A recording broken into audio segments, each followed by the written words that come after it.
Welcome back to The Explainer, everyone. Today, we're diving into an absolute biological marvel of the animal kingdom. If you're someone who loves figuring out exactly how things work under the hood, well, you are definitely in for a treat today. We're going to unlock the secrets of the ruminant digestive system, taking a journey straight through the highly specialized anatomy that makes herbivores, like cows and sheep, the ultimate energy-extracting machines. To kick things off, I want you to think about this seemingly simple question. Why can a cow happily survive on grass, but you can't? I mean, if you or I went out to a pasture right now and ate a big salad of pure grass, we'd get almost zero nutritional value from it. Actually, we'd probably just end up with a terrible stomachache. You see, grass is packed with this tough, fibrous material called cellulose. To us, it's essentially just indigestible roughage. Yet to a cow, a sheep, or a deer, that very same grass is a life-sustaining buffet. The answer to this biological mystery lies entirely in the plumbing. So here's our roadmap for today. We'll start with one stomach or four, then look at the monogastric mammal and meet the ruminant. From there, we'll explore the fermentation vat and the book and true stomach before wrapping it all up with the digestion connection. Let's jump into section one stomach or four. There is a very clear, massive anatomical divide in the animal kingdom. On one side, we have monogastrics. Now, this group includes humans, pigs, and fowl, and we're all equipped with a simple, single-chambered stomach. But on the other side, we have the ruminants, cows, sheep, goats, even giraffes. These hoofed herbivores have a highly complex stomach with 4 distinct compartments. It's truly an evolutionary masterpiece, specifically designed to process high-fiber, low-quality feed that would be completely useless to a monogastric system like ours. And just to set our baseline real quick, a monogastric is simply an organism with a simple, single-chambered stomach. The word literally just means one stomach. Moving right along to section 2, the monogastric mammal. So, if we look at a human or a rabbit digestive system, we see that as monogastric mammals, we basically eat, chew, and swallow our food exactly once before it travels down the esophagus and right into that single-chambered stomach. Digestion here relies heavily on our own internal enzymes and stomach acids. Now, while rabbits do have a slightly modified system with an enlarged cecum to help ferment some plant matter, neither humans nor rabbits possess the heavy-duty machinery required to run primarily on a diet of pure cellulose. We simply don't have the internal space or the extended processing time required to break down that high-fiber roughage into usable energy. All right, section 3, meet the ruminants. Look at the sheer scale of the ruminant solution here. That massive, multicolored structure taking up an enormous portion of the cow's body cavity, that's the 4-chambered stomach. The entire digestive strategy completely shifts here. Instead of relying solely on their own digestive juices like we do, ruminants have essentially evolved to house a massive internal fermentation factory.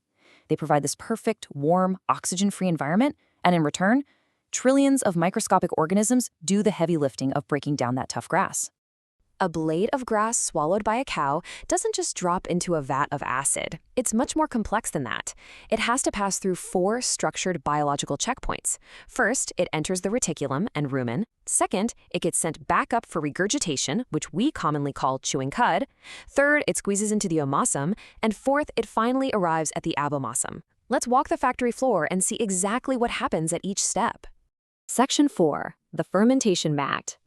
So the crucial thing to know is that the first 2 compartments, the reticulum and the rumen, are actually connected and work so closely together that they're often just called the reticulo-rumen. The reticulum is nicknamed the sieve. Its primary job is basically traffic control. If a cow accidentally swallows a heavy object, like a nail or a piece of wire while grazing, it sinks right to the bottom of the reticulum, keeping it from damaging the rest of the tract. Meanwhile, the lighter food passes straight into the rumen, or the paunch. The rumen is this massive, muscular pouch just filled to the brim with fluid and microbes.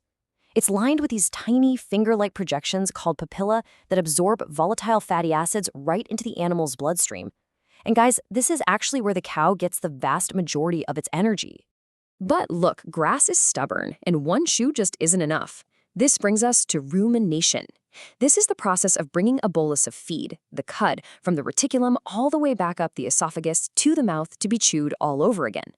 Now, I know it sounds a little gross to us monogastrics, but it's an incredibly fascinating and necessary mechanism.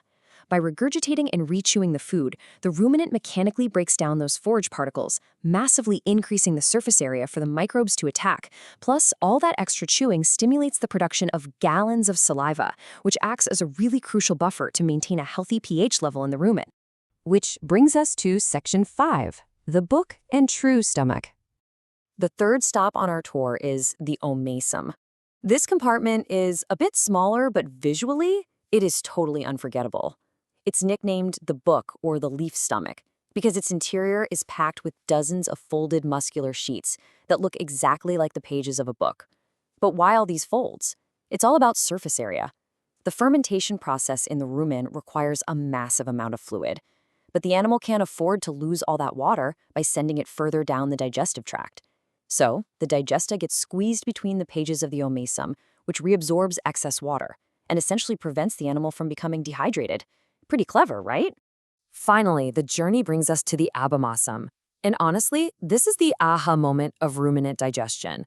The abomasum is known as the true stomach because it acts almost exactly like our own monogastric stomach.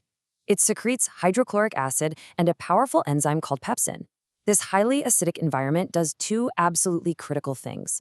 First, it cleaves complex protein molecules into smaller peptides that the animal can actually absorb in its small intestine. Second, and this is wild, it serves as a security checkpoint. The acid kills off the billions of microbes that wash out of the rumen with the food. This prevents harmful bacteria from infecting the lower tract, while simultaneously digesting those beneficial microbes to serve as a massive protein source for the cow. Let's bring it all home with Section 6, the digestion connection. The Ontario sheep farmers note, quite accurately, that mismanagement of a ruminant's diet can be disastrous. Understanding this complex four-chambered system isn't just some academic exercise. It has real-world, literal life-or-death implications for animal health. Because the rumen relies entirely on a delicate balance of microscopic organisms, sudden changes to a cow or sheep's diet can throw that whole ecosystem into absolute chaos. If you feed them too much easily digestible starch too quickly, the microbial population shifts drastically, producing way too much acid and potentially leading to fatal conditions. When you feed a ruminant, you are fundamentally feeding and managing a microbial ecosystem first and feeding the animal second. Which brings us to a final, really profound question. If ruminants rely so entirely on this microscopic army to break down their food, ferment the cellulose, and even serve as their primary protein source when they finally reach the abomasum, are the animals really feeding themselves? Or are they essentially just giant mobile habitats whose sole evolutionary purpose is to feed their bacteria? It's kind of mind-blowing to think about, and it's definitely one of the most successful symbiotic relationships on Earth. Thank you so much for joining me on this journey through the ruminant digestive system. Stay curious, keep learning, and I'll catch you in the next explainer.